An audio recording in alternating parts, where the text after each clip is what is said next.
no one will ever care about your business as much as you do. I want you to just have that as a default mentality, because if you do find people that do, that's gravy on top. For the most part, you want to hire people with the right skills, right mindset, right attitude, but you also want to be cognizant that you are going to have much more of an emotional investment in your business than they ever will.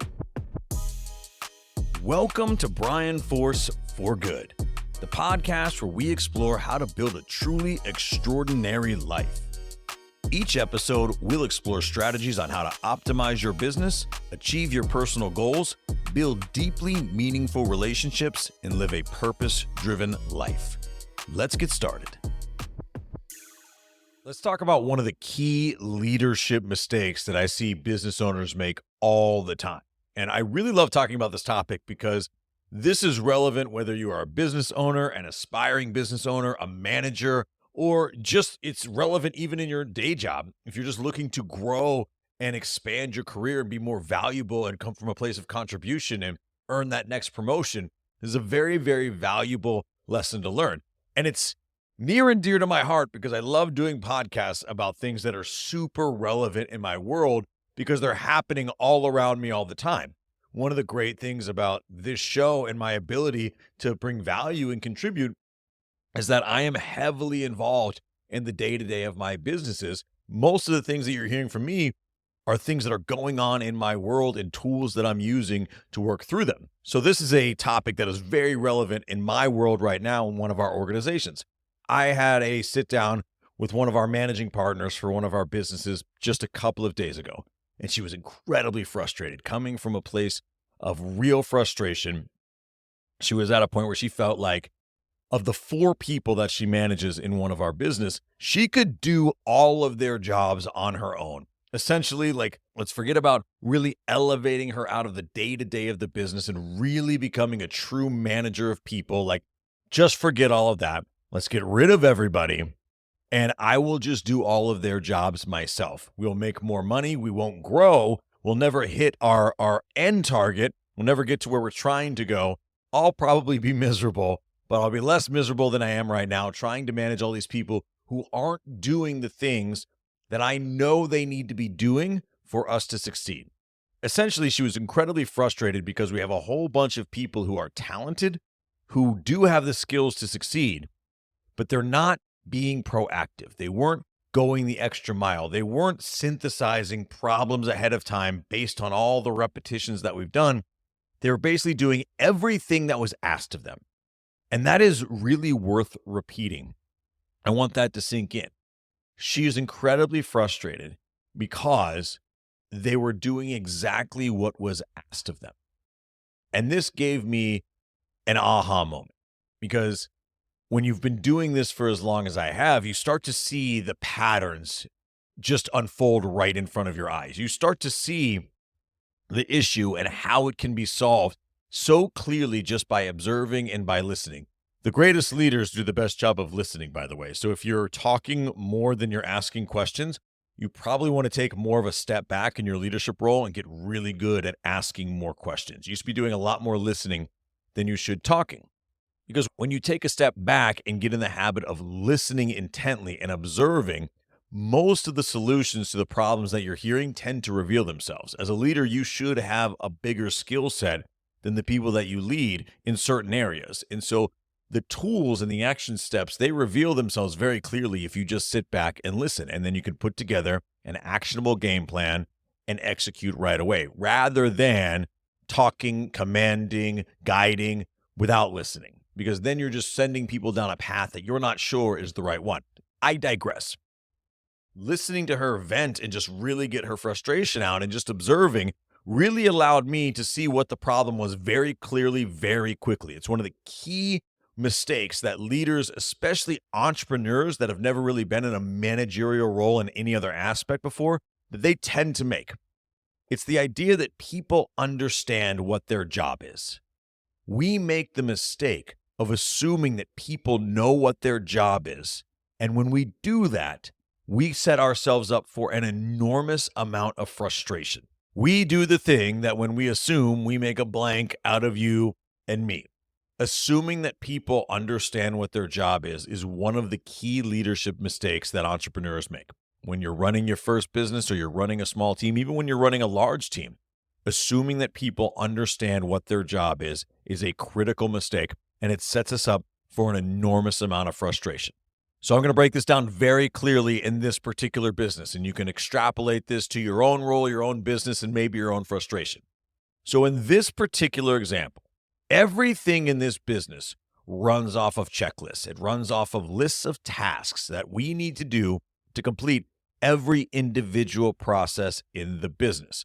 So when we acquire a new client, there's a process for that, an onboarding process. When we are servicing that client, there is a process for how we do that. For every individual aspect of the business, there is a process. It all happens inside of our task management system, inside of our CRM. When a client gets moved to a new stage, that activates a new process, which activates a whole bunch of tasks, and those tasks get assigned to individual team members. So if every one of those team members completes every single one of those tasks accurately, on time, and up to our standards of quality and service, for the most part, the business should operate pretty seamlessly. And now, I will stop down there. If you don't have something like that in your business where when A happens, B happens, you don't have a conveyor belt, a workflow where you don't know exactly what needs to happen for every piece of your business, I would make sure that you implement something like that. You need an operating system in your business. You shouldn't be doing things analog. Everything should be repeatable. No matter what business you're in, you need a process. And in this particular business, we have many processes. We have about 15 different possible processes that can kick off, just depending on what we're doing with the client and how we're serving them. And so if we're doing our tasks, then for the most part, we should be in good shape. That's not reality, though. That's not the real world, and that's not how businesses really operate. The reality is there are many variables that are going to affect your business. The real world is unpredictable, it's nuanced, it's subtle. And while you need a process, what you need are people that understand that the process and the tasks associated with that process are a roadmap, a very, very, very valuable roadmap to help you get to where you're trying to go, which is the outcome that you're trying to achieve. Without a roadmap, we wouldn't be going anywhere. It wouldn't matter how skilled we are. It wouldn't matter how much we care. It wouldn't matter how willing we are to dive in and take great care of our clients. If we didn't know what we were trying to accomplish, we didn't have a map to get there, then we would be set up for failure from the beginning, and it doesn't matter how talented your people are. So the roadmap is incredibly important. Having that operating system and those sets of processes in your business is invaluable. What the roadmap doesn't give you, though, is it doesn't give you an idea of how efficiently you followed the map, whether or not you hit 45 other cars on the way to your destination, whether or not the other people in the car felt comfortable, whether it was a safe and comfortable and enjoyable ride. It doesn't tell you any of those things. The roadmap simply points you from A to B. You need to know where A is and you need to know where B is. But there's a whole lot of stuff that's going to happen in the middle that can't be accounted for by simple task lists, that can't be accounted for by just kicking off an automated process inside of your system.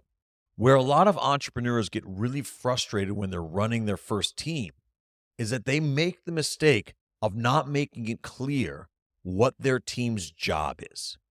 And I'll make it very clear now.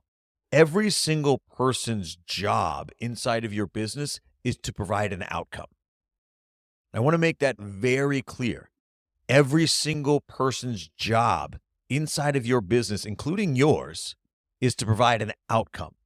Your job is to provide the outcome that you want for your business, whatever it is that you're measuring. Your job as the leader is to get the team to provide the outcomes that help you manifest the vision that you have for the business. That's your outcome, and that's your job.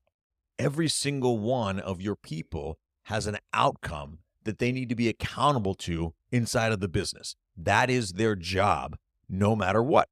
There's a really big difference between your job being to provide an outcome and your job being to do tasks on a task list.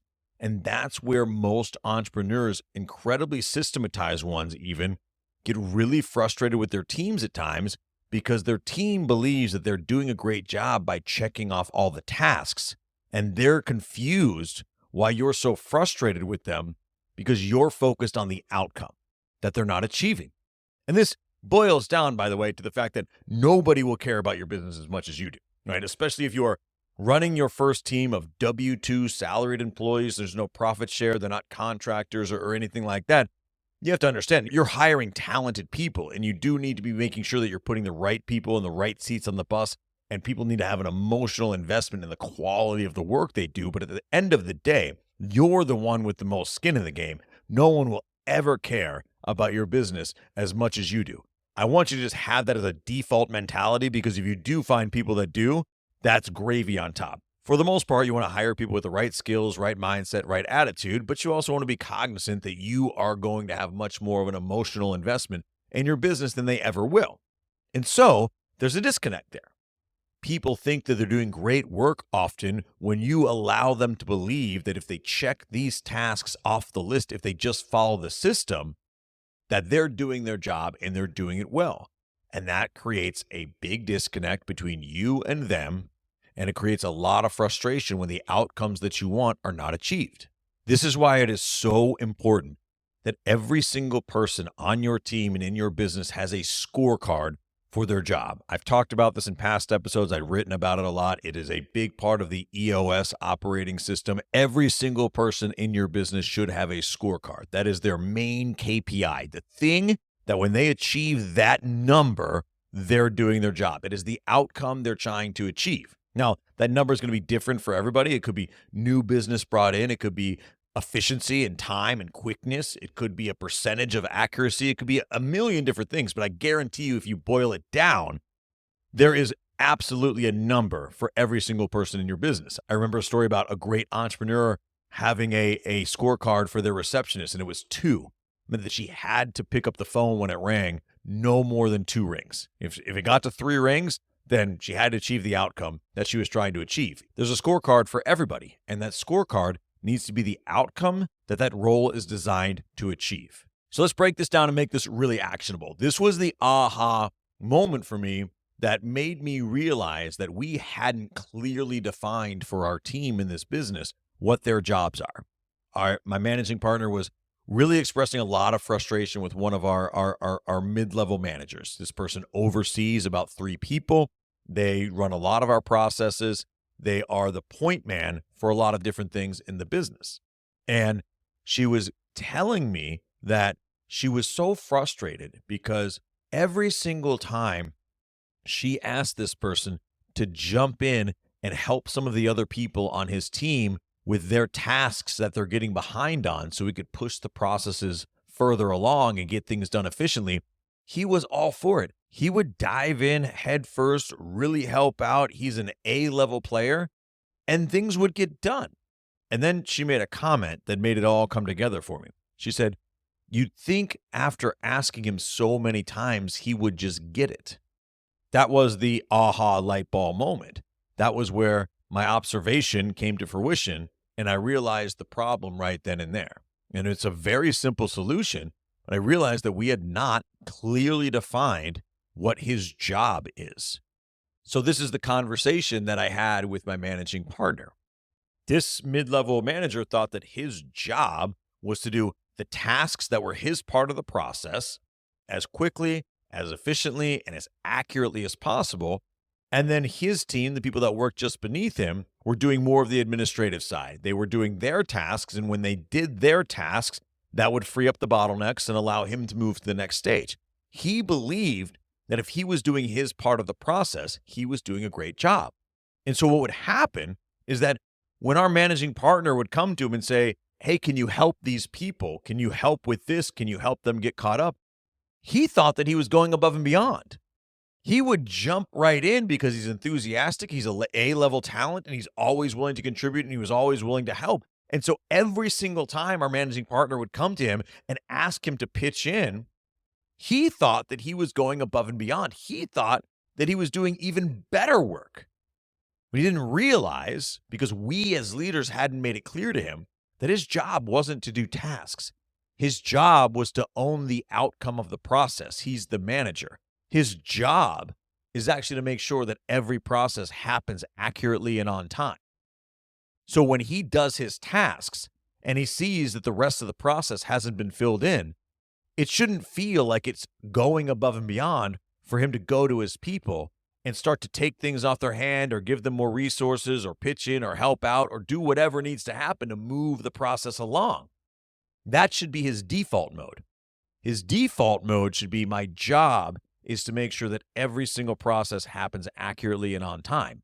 He had a misunderstanding because we hadn't made it clear to him, and we as leaders have to own that. He thought that his job was to do his tasks as efficiently and as accurately as possible, and then anything beyond that was him going above and beyond. And so you can see the rub there. In times when he thought that he was going above and beyond, our managing partner was getting exceedingly frustrated because she felt like he just wasn't getting it. Like, I keep asking him to do these things and he's always willing to. You'd think he would put it together by now that he should just do them all along. Well, in his mind, he thought that every time he was being asked to do something that was above the call of duty, he was like going to get an award for it. Like he was going above and beyond. You can see very clearly how that causes a lot of tension, how that causes a ton of frustration on the part of the managing partner. And it wasn't necessarily his fault. You would certainly love people to be able to adapt that way and just start to get things.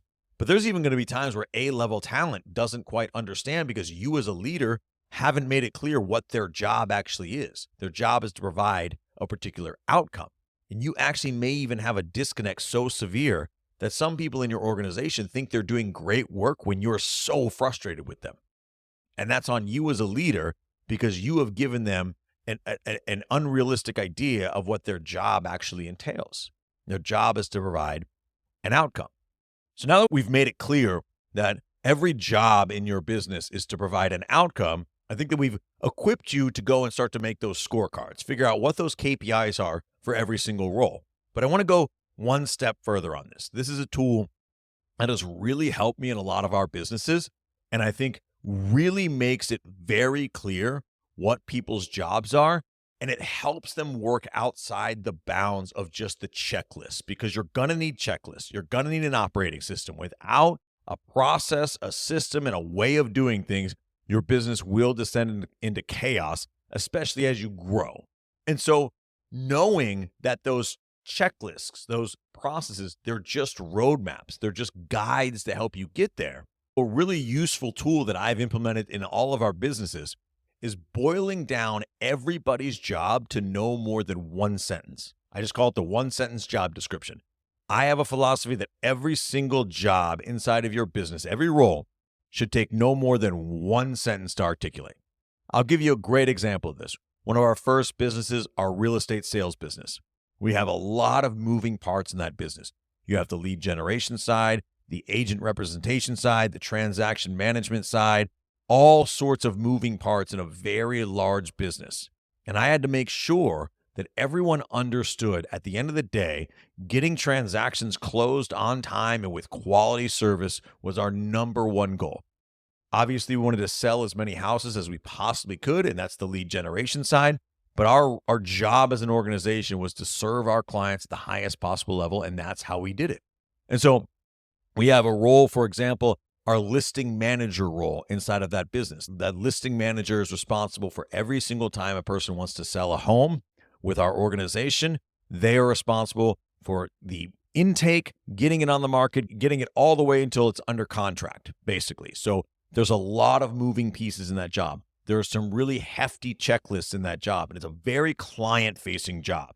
So it's not only important that we get things done accurately and on time, it's important that we give our clients an incredible experience too, because you can be the best at what you do, but if your clients don't really understand what you do from a day-to-day standpoint because they only transact once every 5 to 7 years, or if a lot of it's happening behind the scenes and they're not feeling like they're well taken care of, you could be a superstar and your clients still won't get a lot of satisfaction. You won't have high satisfaction ratings. And so we want to make sure that not only are we doing things well, our clients know that we're doing things well. And so to simplify a very nuanced role with a lot of tasks and a lot of moving pieces, our listing manager's one sentence job description was to ensure that every single one of our seller clients would give us a 5-star review on Google. I don't care how she did it. She's got a whole bunch of checklists that'll help her do it. That's the roadmap. But at the end of the day, just doing all those tasks isn't going to ensure that they give us a 5-star review on Google. And so what she needed to be focused on was using the task list as a guide to work towards her goal. That was her job, the outcome that she's trying to achieve. And that's getting a 5-star review on Google from every single one of our seller clients. Now it feels really simple, and it's supposed to be. That provides a heck of a lot more clarity than itemizing the 150 things per transaction that she needed to do and saying that was her job, or getting this really robust job description like you might use for a resume or to post on LinkedIn. Those things might look good on paper, but the reality is if you want to make your people effective, what they're supposed to do down to one sentence. Because if that one sentence is true, then everything else in your business comes to fruition. And that sentence needs to correlate with the scorecard. And her scorecard, as you can probably guess, was what percentage of our seller clients gave us a 5-star review on Google.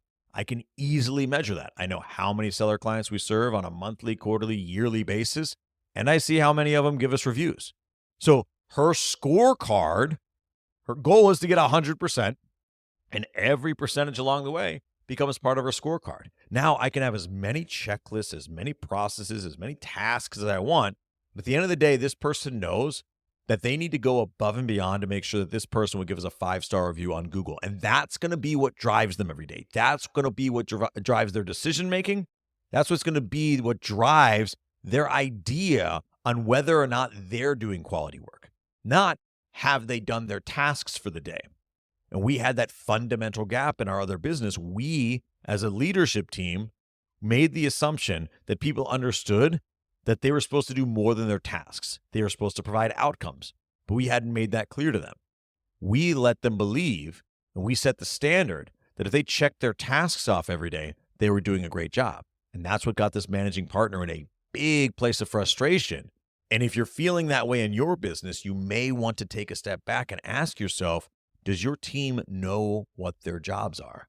Have you boiled them down to the simplest possible format, one sentence, and really gotten their emotional buy-in on this is the thing I'm trying to achieve. This is the outcome my role is designed to provide. If you haven't done that and your team is underperforming, you may be setting yourself up for more and more frustration if you allow them to believe that their job is just to follow the process, follow the system. This is a key piece of insight that many leaders miss, and it can handicap your business until you get it right. So if you haven't implemented something like this in your business, absolutely start now. Drop a comment below. Let me know how it goes for you. Let me know if it's been valuable, and let me know if your team is on board, if you feel like you might need to get new people and new seats on the bus.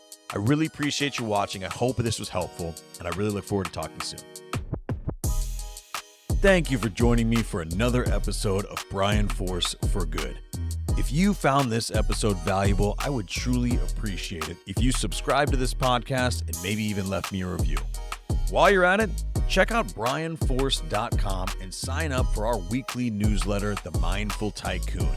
Each week, we provide insights to help you grow your business, achieve financial freedom, and live a life of purpose and fulfillment. Thank you again for listening, and we'll see you next time.